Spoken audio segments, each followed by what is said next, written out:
Ubushakashatsi bushya bwa karindwi ku mibereho rusange y'ingo mu Rwanda bwashyizwe ahagaragara n'ikigo cy'igihugu cy'ibarurishamibare mu Rwanda kuri uyu wa gatatu tariki ya 16 Mata 2025 bugaragaza ko hari impinduka yagiye igaragara mu iterambere ry'abaturage mu Rwanda. Mu mwaka wa 2023-2024 abaturage b'u Rwanda bari kuri miliyoni 13.5, ahanini biganjemo urubyiruko. 58% by'abaturage bafite imyaka 24 cyangwa munsi yayo, mu gihe abafite 65 kuzamura ari 5% gusa. Abagore bagize 52.1% by'abaturage, naho ikigereranyo cy'abagabo ku bagore ni 91.8. Bivuga ko abagore ari benshi ugereranije n'abagabo, bikaba bisobanuye ko abagore baruta abagabo ku kigereranyo cy'8.2. Abaturage batuye mu mijyi bangana na 28.4%, aho umujyi wa Kigali ari ugaragaramo ubucucike bukabije bw'abatuye mu mijyi.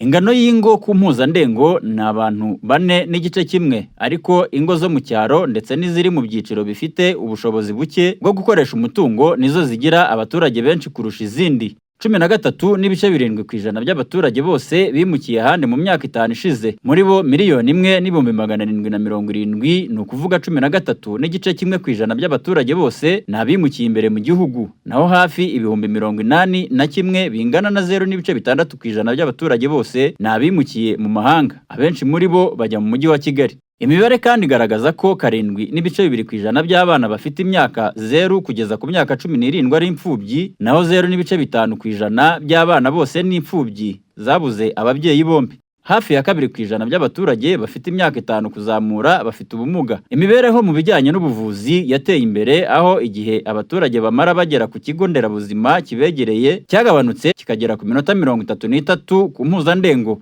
Ubwishingizi mu kwivuza bwageze kuri 85.3%, bingana n'izamuka rya 11% ugereranije n'ibyagaragajwe n'ubushakashatsi buhuza ibipimo bitandukanye bigaragaza imibereho y'ingo mu Rwanda buheruka. Intara y'Amajyaruguru niyo iteye imbere cyane mu kugira ubwishingizi, aho buri kuri 92%, mu gihe izindi ntara ziri hagati ya 83% na 85%. Ubwishingizi bw'ubuzima bushingiye ku baturage Mutuelle de Santé nibwo bukiganje cyane, kuko bugizwe na 93% by'abaturage bafite ubwishingizi bwo kwivuza.